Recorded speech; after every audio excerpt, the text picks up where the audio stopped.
Since Black Clover was announced to return in 2026, we've been talking about power scaling, about devil unions, about the fate of the Wizard King. We've been asking, what will Asta do next? We've been asking the loudest, most obvious question, the question on the surface.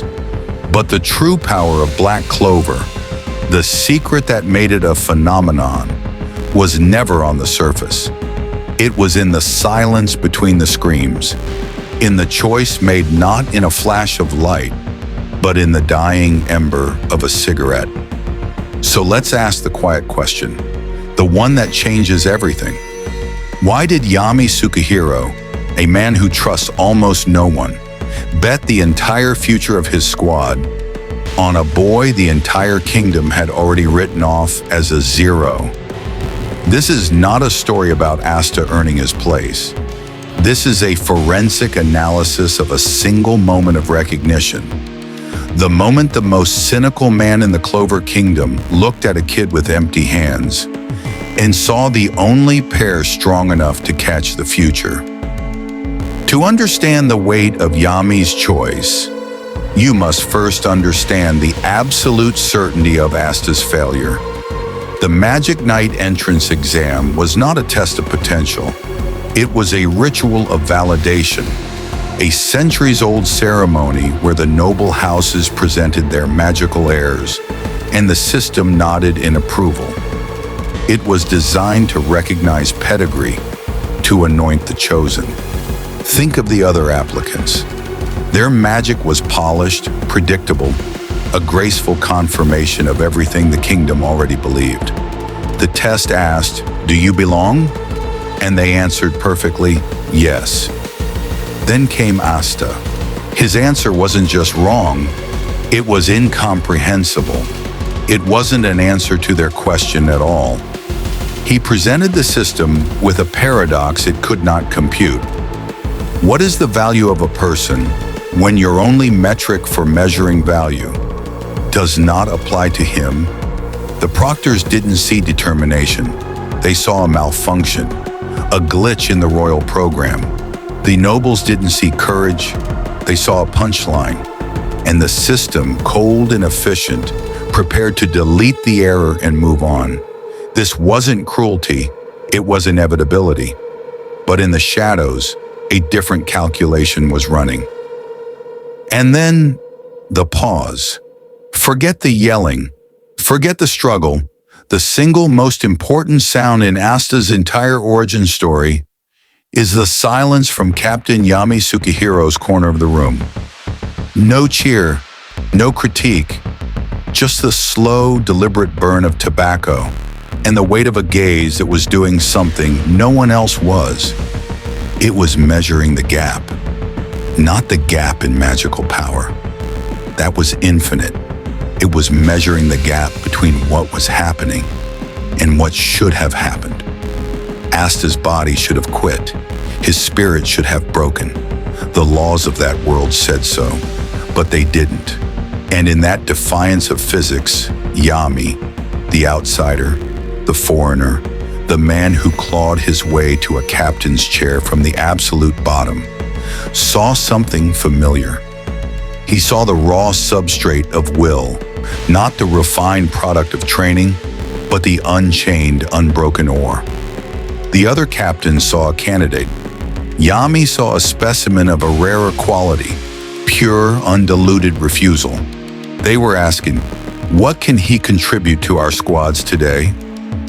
Yami was asking the dangerous long-term question, what will this relentless force become once it's finally given a direction? He wasn't looking at a weak boy. He was looking at a locked door, and he was the only one in the room who knew he was holding the key. The magic wasn't in the robe. Let's be clear. The magic was in the 5-word reframing of reality that Yami offered alongside it. Surpass your limits, right here, right now. Listen to the subtext. He didn't say try harder. He didn't say you can do it. He issued a direct captain's order to violate the fundamental law of Asta's existence. He commanded the impossible, and in doing so, he communicated his entire philosophy. Your limit is not no magic. Your limit is the belief that no magic is a limit. Shatter that right now, in front of me, and prove my eyes correct. This was not recruitment. This was an initiation into a new doctrine. The Black Bull's doctrine. The doctrine of the outsider, the misfit, the broken. Yami wasn't offering Asta a place in the system. He was recruiting him to help break the system.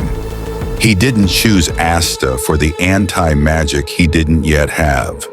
He chose him for the nuclear-grade stubbornness he already possessed. In that moment, Yami didn't just add a member to his roster.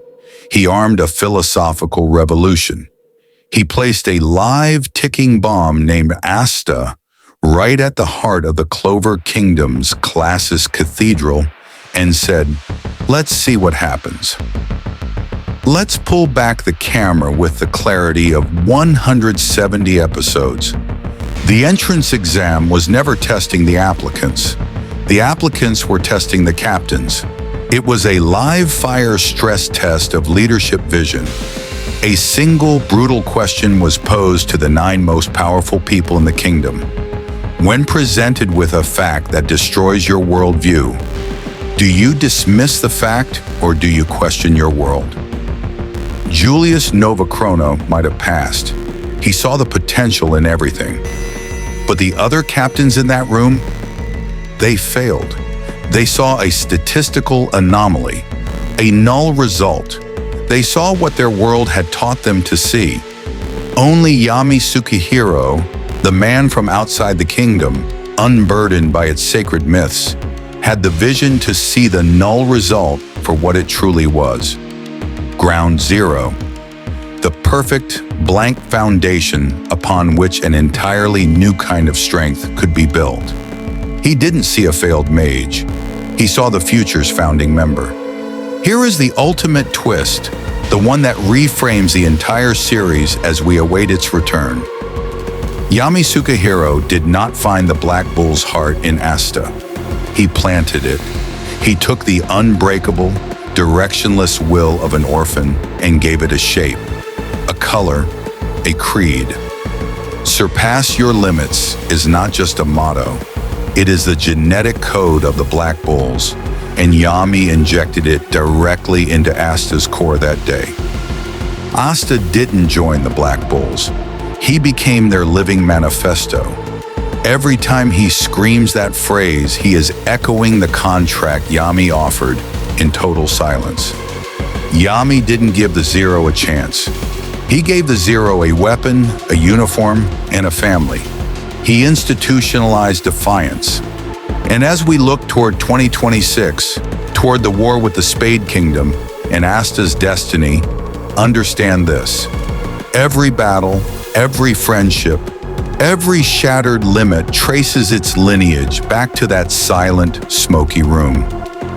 To the one captain who understood that the most powerful magic in this world of spells and grimoires is the courage to bet on the empty hand, the vision to see that a 0, when placed after a 1, creates a 10, 100, infinity.